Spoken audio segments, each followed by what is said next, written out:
You need to, first of all, seek to understand the person you're engaging, and you only understand if you ask questions. You need to understand whether this is something that you really want to be part of, because at the end of the day, if I'm spending time with you, whatever I'm doing, I have to give it my all. I have to be committed. I have to be intentional, invested. So if you don't fully understand it, it's easy to be half-hearted and okay, whatever, let's do it. Whereas on the other hand, if you really understand, then you can be invested and you say, yes, I'm doing this, and I will focus and I'll make sure it's done well.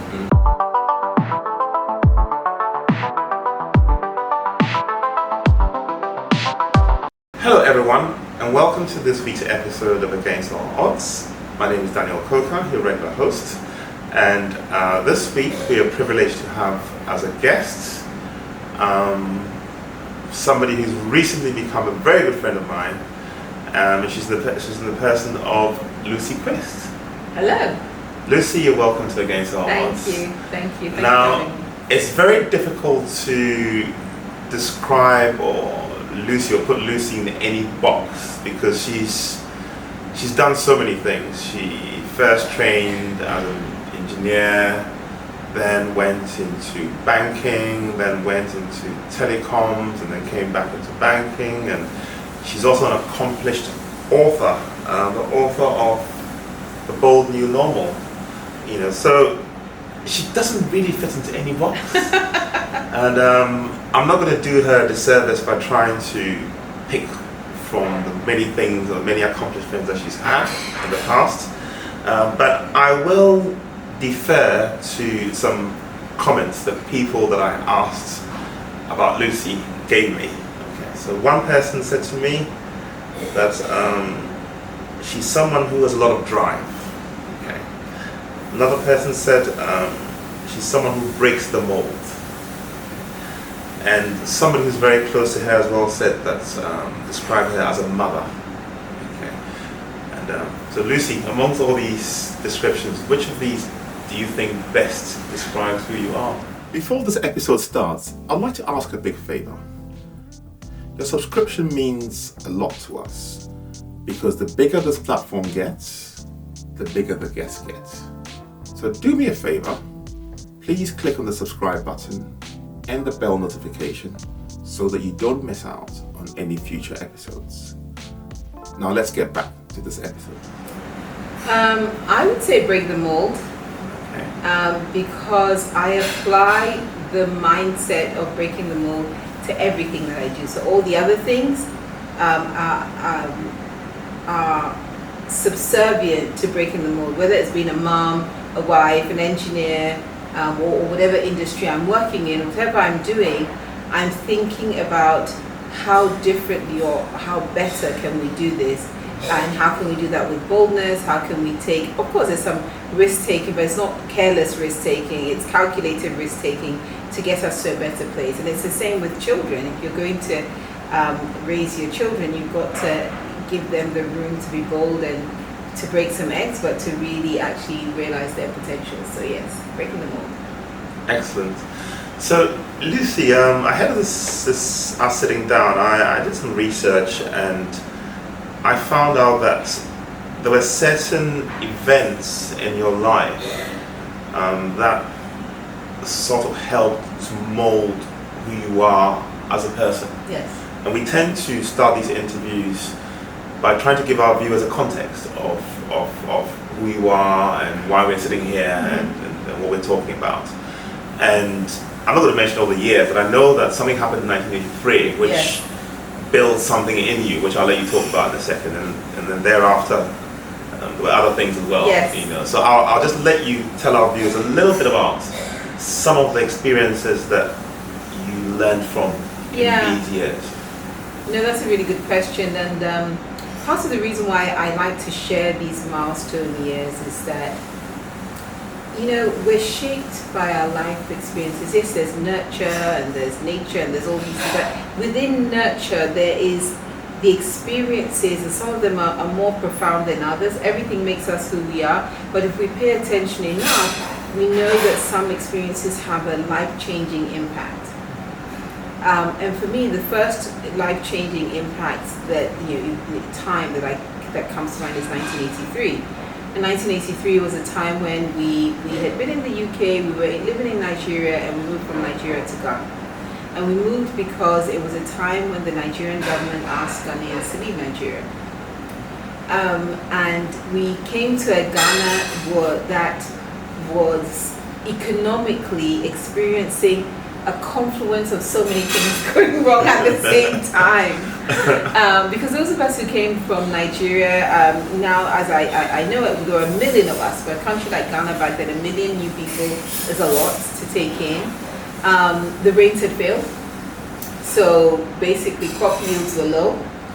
And as I recall, Ghana was under some kind of sanctions. So the confluence was that economically Ghana was very difficult. It was such a hard time for Ghana as a country.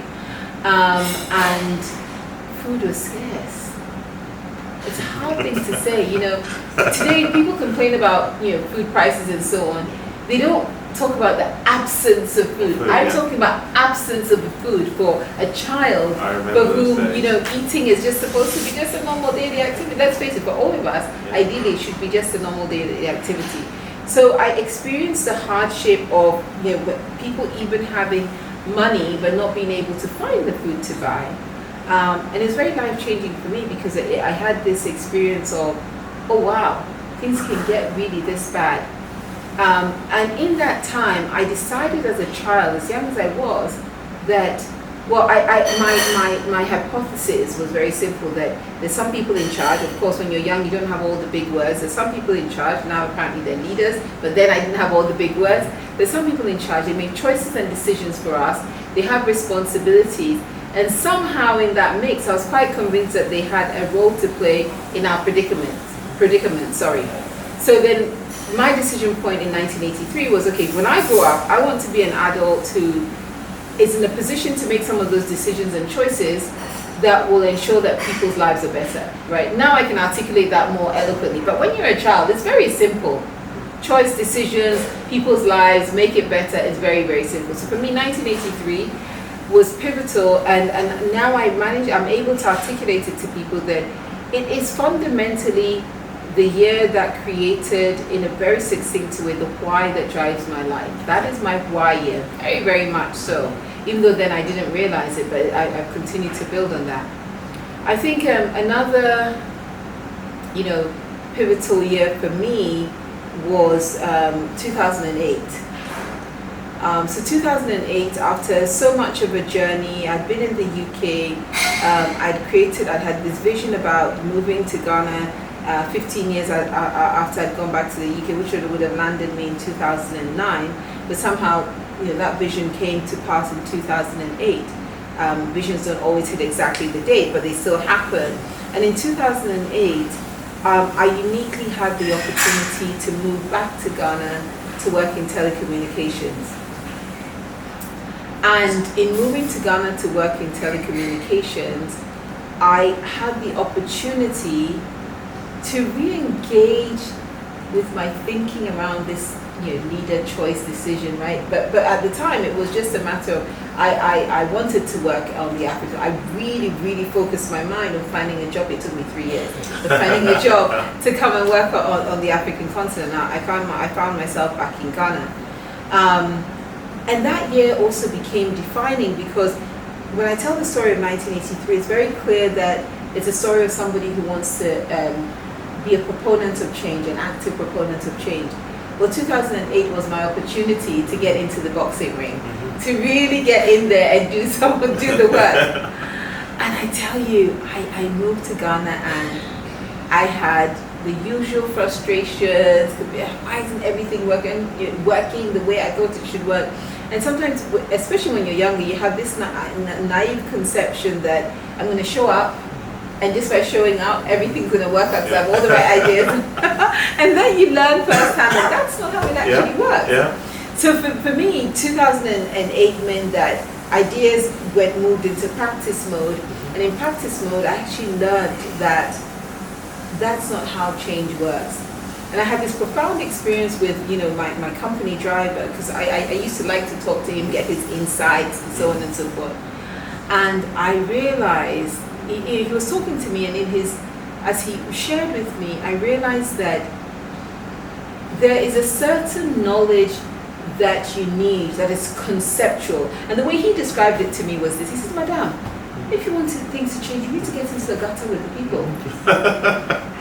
And he didn't mean it in a negative sense of being rough and fighting, but you need to experience what people are experiencing if you're going to be part of making things different for them. I was like, wow, this guy is so right.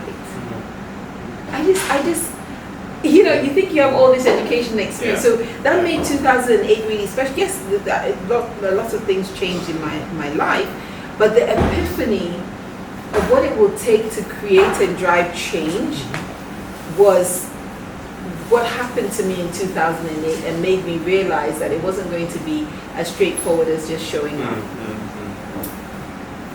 Fast forward a couple of years, and my company asked me to go and work in the Democratic Republic of Congo. This is about 2010. So I was there 2010, 2011. And that experience really taught me firsthand, close up, so much about human potential, tenacity, the will to actually be the change that we want to see. So I'd gone to the DRC. I was working as the chief marketing officer. There was a young man in IT security at the time, but he wanted to make a career pivot and he wanted to come into marketing. You talk about that in your book. I do. And you see, the amazing thing about it is that when you look back in hindsight, you're like, oh, that really made sense. But looking forward in time, you're like, IT security, you want to come into marketing? What are you doing this for? But he was really interested in, at the time, which was very, very young at the time, our new internet business, data services, internet access. And so the CEO and I spoke and we agreed, we made a deal with him that, look, we still need you in IT security, and you working in marketing on this new product set, it's a gamble, really. Yeah. We don't know whether you will like it or whether it will even work, whether you'll be able to do the job. And so the deal was he'd still cover his job in a few days in IT, and he'd spend the rest of his time doing marketing. And look, I'm so glad that I can tell the story that we gave him a chance. He did such a brilliant job that our regional boss came to the country. He did a presentation, and the regional boss applauded. And I know that regional boss really well. So I was like, I'm in trouble. Yeah. And what I meant is good trouble. After the presentation, I said to this young man in my team that I need to find you a replacement. And that wasn't a bad thing. That was saying, this guy has applauded. Yeah. He's going to have new plans for you. I'm losing you. So I better have a plan B of who's going to do this work in your absence. And that's exactly what happened. And so it's that realization that most of the time, people have the potential, they have the capacity, they just don't have the opportunity. They don't have the access to really demonstrate what they can do and how they can do it.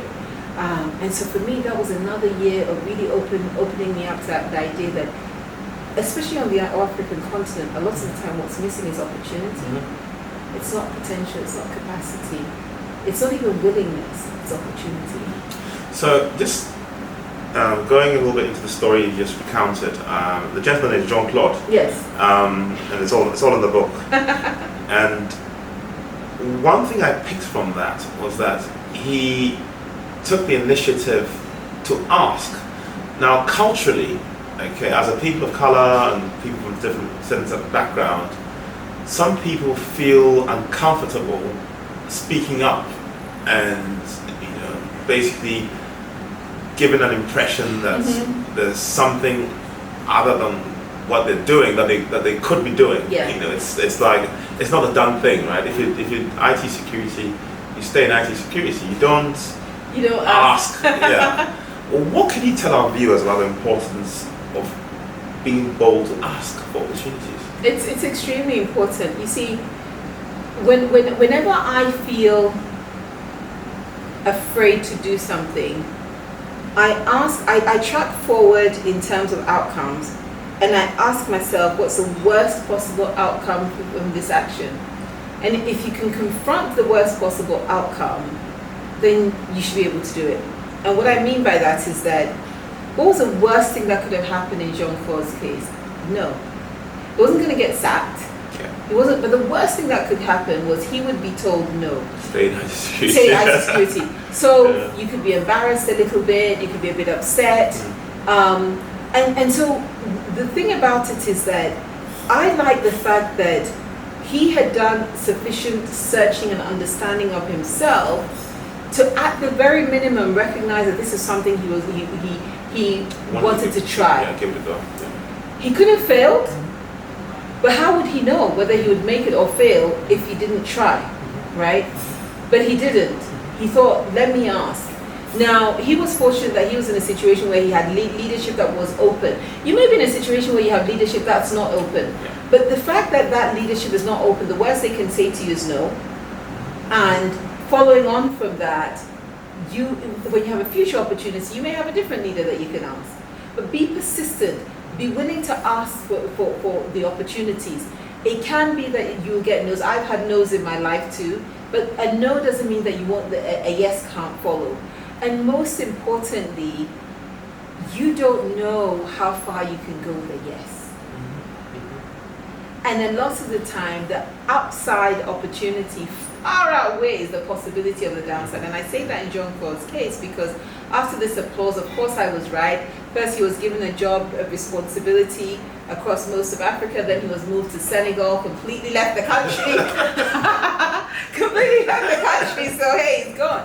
But you know the beauty of the story is that after I left the company, years later, I had moved on and I was working for another company, another telecom company. This time I was the CEO of the company. And our data business was growing, but I needed somebody who would take it to the next level and really expand it and amplify it. And I just said to HR, I know somebody. I know somebody. So this little story started in DRC in IT security, went to Senegal, and next thing, I recruited Jean-Claude into Ghana. Wow. Right? Wow. But it's because he was willing to ask the question. Right? That's the only reason why this came to be. If he hadn't asked the question, none of this story that I tell you would have happened. Yeah. Ask. Just ask. Just ask. Just ask. Just ask. So, yeah, it actually comes to us even sitting down today. I remember when I decided to ask if you'd want to come on our podcast, and I was completely surprised at the interrogation. It was a simple ask, but then it was like asking lots of technical questions. I was like, whoa. But then I appreciated that because I could tell that the reason why you're asking was because we wanted to make sure that we were aligned. Yes. You know, the brand was aligned, we're doing what's aligned, and that makes sense. Okay. I think it's really important. You need to, first of all, seek to understand the person you're engaging, and you only understand if you ask questions. You need to understand whether this is something that you really want to be part of, because at the end of the day, if I'm spending time with you, whatever I'm doing, I have to give it my all. I have to be committed. I have to be intentional, invested. So if you don't fully understand it, it's easy to be half-hearted. Okay, whatever, let's do it. Whereas on the other hand, if you really understand, then you can be invested and you say, yes, I'm doing this, and I will focus and I'll make sure it's done well. That's a good attitude. So Lucy, you're born in England, then at a point moved to Nigeria, then to Ghana, then back to England, then back to Ghana, then to DRC. You're just kind of all over the place. And on top of that, lived in Portugal. I've done segues. And to add to that, you're bilingual. Yes. You know, you speak French as well.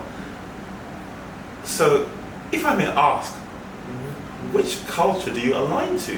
This is a really good question, and as you've gathered by now, I'm very intentional about many things. So I've also been intentional about asking myself, you know, where I feel comfortable, what I really align to. It's interesting, but I've lived in different places. I've had, you know, the opportunity, and I love exploring the world. The two countries I feel the most comfortable in are Ghana and the UK. When I'm in Ghana, when I'm in the UK, I feel at home, fully at home. They're different places, they're different environments, things work differently, but it's almost as though I have this switch. So once I'm in Ghana mode and things work. And when I go to the UK, I switch and I'm in UK mode, which I think is a great opportunity, because then really the way I describe myself to people is that I straddle. I straddle two different environments, two different continents very comfortably, and I enjoy what each has to offer in terms of cultural experiences, creative experiences, but also opportunities as well. And I love that. But yes, neither of those countries speak French, so they're not the reason for French. But speaking French really also goes to this idea that I just love to explore the world. So at a very young age, I decided that I had to speak French. And I really cannot tell you what the trigger was. I can't tell you, I watched this movie or I saw this or someone said this. But for some reason, I was very enamored by this language that nobody around me understood or spoke. So I tell you, I segue a little bit. My brother and I used to play this really silly game where we decided we could speak French, even though we couldn't speak a word of French. And we would be walking along with our school friends, and we'd be blah, blah, blah, and whatever it was we were saying. And they'd say, oh, what language is that? Because they don't know. Yeah. So we're speaking French. And there wasn't a word of French. And so when I got to secondary school and I had the opportunity to start studying French, I was fully in. And since then, I've been a student of the language ever since, and I've been very intentional about sort of keeping up my practice of the language, because I just love it, and I can't tell you why, but I love to be able to explore the world. And you speak a little bit of Portuguese as well? Yes, my Portuguese actually used to be really good, because again, I was living in Portugal, so then I decided to invest in becoming a local.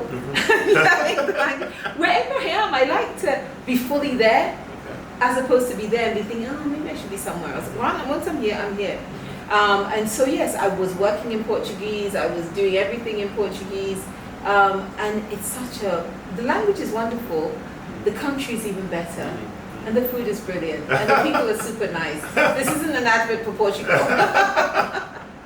So, Lucy, I'm just trying to get a little bit into your thinking, because I know that you took a decision when you had to go to university to not pursue a traditional degree. Okay, and correct me if I'm wrong. Let me hear you out. So what I heard was that you did a degree whilst working. You joined a company, graduate training scheme. Can you tell a little bit about that? Yeah, so so when I first moved to the UK, I couldn't go straight to university because I'd been out of the country for a while, and I could go straight to university as a foreign student, right, but I couldn't afford that. Yeah. So it wasn't a matter of grades; it was about the practicality. Economic. So what I did is I was very, very fortunate to get a job at Ford Motor Company, and I started working at Ford. And then Ford, and then I reapplied to go to university, but I also applied to the Ford undergraduate scheme. And what Ford does as part of the undergraduate scheme is that they give you an annual bursary. It's enough to support sort of your books and some of your needs, but more importantly, it gives you a work placement every single summer and a year out as well. So it was like I joined the undergraduate sponsorship scheme, and I was effectively still in the company and studying. So I was studying engineering and practicing at the same time in parallel, which I feel very fortunate to have had, because again, look, my life has been, at least from my perspective, a series of great opportunities. And the way I got into Ford was that my uncle had worked in the factory. I arrived in the UK, he's like, this is fill in this form, this is how you fill it in. No, because I looked for other jobs, and people typically go for more menial work. This was right in my wheelhouse of what I wanted to become as an engineer, and then that's where it kicked off. So I kicked off sort of my involvement with practical engineering long before I even got into my degree, and carried on through the degree. Now bear in mind, both ends of this required rigorous assessing. So it's not a matter of it was a shoe-in. Even though you work there, you join everybody else to go through the assessment center. And in the assessment center, they pick a small number of people to say, okay, we feel that after your degree, you have the potential to become a practicing engineer. And then when you finish your degree, you have another assessment center. And there are two big factors that come into play. One is that they anticipate that about 60% of the original cohort makes it through to the post graduate assessment center, makes it through that. And then the other assessment they make is that, does this person have the potential to become a manager in 5 years? So they're really looking at you as somebody who can grow. So I feel very fortunate to have been part of all of these schemes, to come back, to stay in the company, to grow, and then go on to become a chartered engineer, because chartership is really about practical engineering and demonstrating the projects that you've done and that you've taken ownership of. So yeah, I've ended up having this education that has made me an engineer in the practical sense, but also made sure I'm educated in it as well. That's pretty impressive. So, Lucy, you've also worked in different industries. Yes. I mean, you started off engineering, Yeah. and then why banking? and then why telecoms? So this is interesting. My first, so I kind of explained how I ended up in the automotive industry. My fundamental goal was to become an engineer. My dad was an engineer. I always wanted to become an engineer, not because he was an engineer, but more because he did something more interesting than that. He made engineering practical at home. So, we'd be fixing things at home together. I'd be the one carrying his toolbox while he did things. So he made it practical. So for me, it was almost like that. This is how life works. You know how to make things, right? And so moving into the automotive industry was sort of a natural progression that was really led by opportunity. As I've explained, I had opportunity, and it was in line with what I wanted. Going into banking was an interesting one because so after I'd worked at Ford for a while, I went to do an MBA in France. Yeah. And I was very intentional about doing an MBA because I wanted to understand how business works. And when I say business, I don't mean, sometimes people think you mean sales, marketing, trading. I mean a business as a whole, end to end. You're an engineer, you design products and you sell products, but how do the customer-facing people know what customers want, to tell you what specifications customers want? How do the marketing people, the advertisers come up with the advert? How do the finance people balance the book? I didn't know any of these things. And so for me, an MBA was really to close my knowledge gaps. And when I came out of my MBA, it was really about finding opportunities to explore other industries. And so I wouldn't go as far, it would be a stretch to say, and I decided that it was only banking that I would do. It was more, what are the things that I could do with my newly acquired skills? I was very fortunate. A mutual friend of ours worked in a bank at the time, Peter Akwawa, who you've had on this show before. Yeah. And he introduced me to the Royal Bank of Scotland, and I got a job there. So it was a great opportunity to work at the Royal Bank of Scotland, initially as part of the tail end of their NatWest acquisition merger. So we're working on sort of the systems and merging those, and then within that time they acquired a portion of ABN AMRO. So then we were moved on to the integration project for ABN AMRO. So that was sort of me exploring, but the fact of the matter is that going back to 1983 and what I really wanted to do and be in this position to be a change leader, I also experienced in business school that actually, in the grand scheme of things,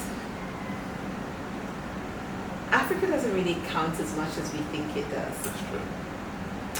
And I'm always pained when I say that, because I recall times when I'd be literally in tears because we'd be having a discussion that's supposed to be a global discussion, except Africa didn't feature in that discussion. I realized that when people say global, they don't mean including Africa, they mean everything else but Africa.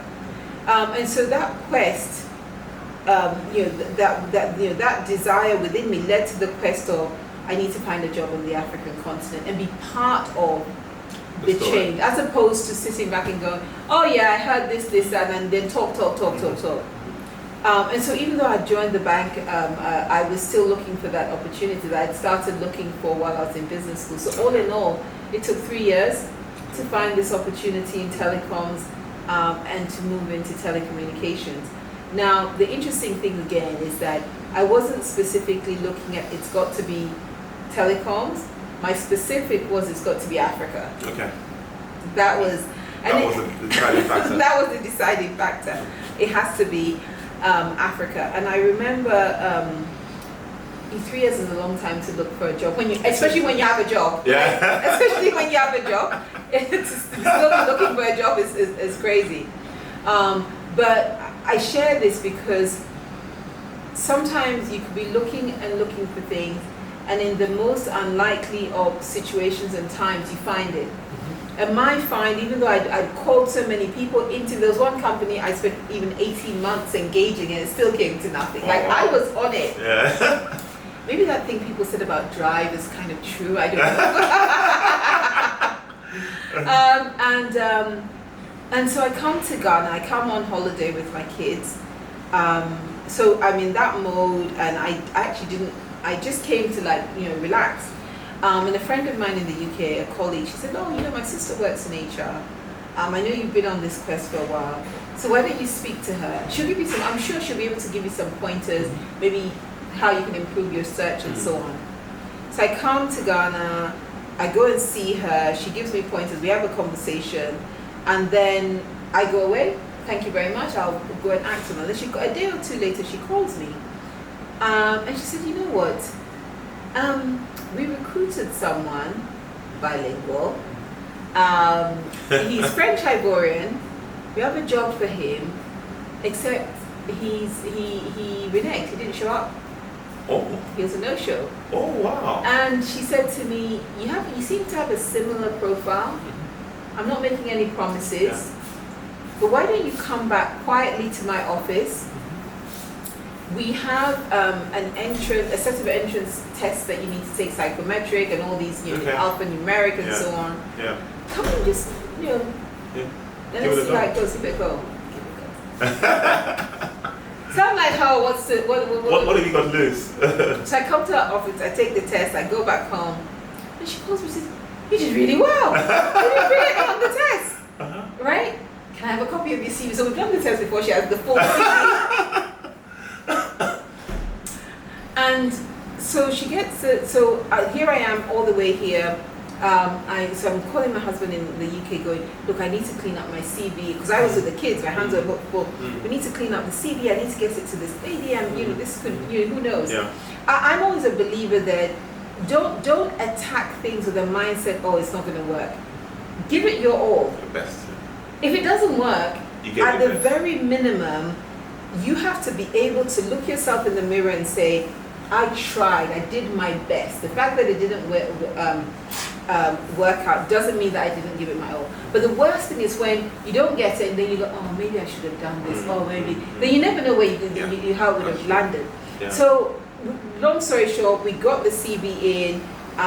The leadership of Ghana, they were happy. They asked me to come and interview. I came, I interviewed. And then the organization had a policy of skip level interviewing. So then I had to be interviewed by the CEO for Africa, so he manages the whole region. Okay. He interviews me because that's just policy. And this is where my Portuguese came into play, because they're a Spanish-speaking leadership team. Yeah. I speak Portuguese at the time well enough to understand Spanish. Yeah. He finishes interviewing me, and he goes, I could hear him on the phone to the guy who's supposed to be recruiting me, saying, oh no, she's not coming to work for you, she's joining my team. So suddenly I'd gone from a possible maybe opportunity in Ghana to an Africa-wide job. Right? Okay. In that short space. Now the bit of the story that I've left out is that I didn't have any business codes for an interview. Okay. Right? But again, because I was determined to put my best foot forward, I remember Accra Mall was very new. I went to the mall, I bought an ill-fitting business suit. I managed to find the shop that redirected me to someone who could tailor it. Yeah. And this is all, I'm talking in the short space of time I'm supposed to be on holiday. They fixed the outfit for me. So I showed up as though I'd flown to Ghana for this interview. I basically make everything work. I got the job. And that's how I was here in May on holiday, and by July I had moved to Ghana to work. Wow. After 3 years, it all happened in 2 months. Wow. Like they say, preparedness always means opportunity. Honestly. Yeah. honestly, when you're in that mode, don't think, oh, I'm trying.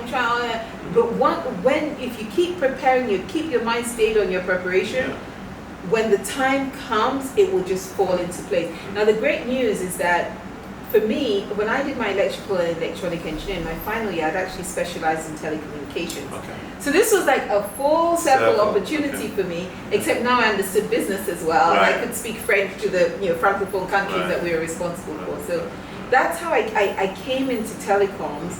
And then, a decade later, subsequently moved back to the UK, and through the same friend, Peter, got back into financial services as a different institution. Right. So you've got to see when people are willing, whether it's this HR person, whether it's our mutual friend Peter, or whoever it is, there's a certain capacity and capability that you need to demonstrate so that people around you have a degree of confidence in you. Because I like to remind people that every time someone recommends you, they're putting their own reputational risk. Right? But I have to tell you something else. You know how you said when we talked about this podcast, I asked you so many questions. So the CEO for Africa at this telecom company, who eventually poached me from the CEO for Ghana to work for him, he said something to me later. He said, because I had asked him lots of questions. True to form. True to form. Now I just remembered.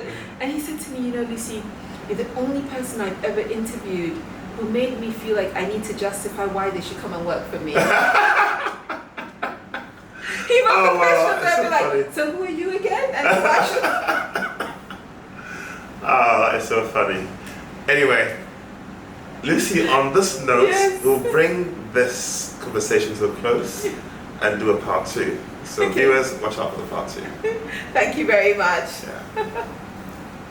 So I should keep rolling, or should I keep rolling? But the last time you had one part that worked. No, we had to. It didn't come out as good as well. Oh. Yeah. That's So we're gonna do the bold new normal. Okay. Yeah. So. Okay. Let me know when you're good. We're good to go. Yeah, still rolling. Okay, sure. That was so funny. That was so funny. Yeah. It was just now that I realized that Regis said the same thing to me. The gentleman, like, Lucy, I interviewed you and you're asking me all these questions. Like, I have to justify why you should come and work for me. Okay. I was like, I didn't mean to do that. I just needed to know who you are. Okay, I think we're good to go. Yeah, we're good to go. Hello everyone, and welcome to this week's edition of Against All Odds. My name is Daniel Coker, your regular host, and this is part 2 of our conversation with the amazing Lucy Quist. Thank Lucy, you. welcome to Against All Odds. Thank you for having me. So, for those of you who watched last week's episode, amongst the many things that Lucy has to her name, she's also an accomplished author of this wonderful book called The Bold New Normal. Yes. Which I've been devouring since I got my copy a few months ago. So Lucy, can you just tell our viewers, where did this authorship, when did you decide to, you've done so many different things. Why are you now feeling that you need to put your mindset and put your thoughts in a book?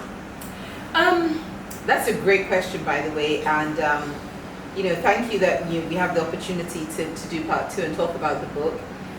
In part 1, we focus a lot on my career, which really tells the story of more of an engineer and someone who's quite technical. But what is interesting is, and I have learned, is that we all have so much more to offer than sometimes we realize, right? There may be people watching this who know you who think, why is Daniel doing a podcast? Right? There may be people thinking that, right? That's true. Because in my research on you, I've been told how brilliant you are, you're really intelligent, you're really good in school, you're all these successes. So someone else is looking, going, why does he want to talk to people? Right? But you're doing it brilliantly, right? And I say that to point out to people that equally, if you had asked me the same question a few years ago, I'd say, book? I don't think so. I don't know what you're talking about. Now, my earliest foray in terms of thinking about books, in the sense of my personal association with the books, was actually with my dad. when I was about 7 or 8, he bought me the biography of Shion Shagari, which I still have it somewhere on that bookcase over there. And I remember him saying something about either writing books or being written about. I'm like, this is a book about some old guy. You know, when you're 7 years old, anybody's an old guy, right? And then I realized that, because I always like to write down, visions and things I want to do. So after this book, the book was published in 2019, but when I was going back through my things, I realized that way back in 2010, I'd written in one of my notebooks of things I wanted to do that I wanted to write a book one day, even though I didn't know what about. So fast forward to 2014, I become the CEO of Airtel. I have more people asking for mentorship, coaching, and so on. I'm a technologist, so I think about scale. I think about the fact that I have limited capacity. And that got me into writing. And I say writing with air quotes because it was writing through the medium or the media of different social media channels to get a message across around mentoring, around leadership, around change. I was very clear.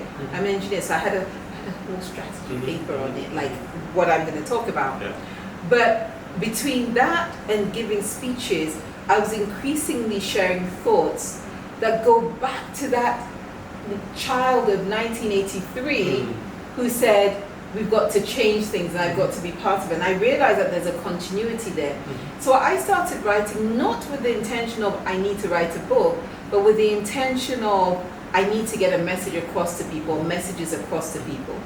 So I did that for a number of years. I started in 2014. By the time I got to 2017, I'd written for about 3 years, like really consistently. And then by the time I got to 2018, when I left Airtel and I was trying to figure out how to navigate what to do next, I realized that one of the things I really wanted to do, because I said to myself, okay, Lucy, in this time while you're navigating, what are the things that you regret not doing in your lifetime? And I realized that I said to myself, one of them is if I never write a book, I will regret that. And true to form, I laugh when we're having this conversation because when you have a continuous conversation, the dots join and you laugh and you're like, oh my goodness. Because literally, when I was writing the book and I tracked it forward, I said, what's the worst thing that can happen? The worst thing that can happen is that it's rubbish and nobody reads it. That's the worst thing that can happen. So why not give it a go, right? And so that I really went in saying, I feel the need to write this book. And if I fail, the worst thing that will happen is no one will read it, but nothing will happen to me. It won't kill me. I'll be fine. So I went ahead and I wrote it as me. I wrote it so people who know me, who read the book, say, Lucy, when I read the book, it sounds like I'm listening to you speak. And that's literally how I wrote it. I wrote it in a way that's accessible. But fundamentally, I wanted to put my thoughts about how we create change in one place so that people don't have to meet me to hear the thoughts. But also, in a joined up manner, people have the opportunity to query, to challenge, to ask, to think about some of these things in their own way. And it's done really well, so it didn't fail. It's actually in some university libraries, not just on the African continent. It's in university libraries around the world. People use it in courses. But yes, you won't know unless you try. So I tried, and it worked.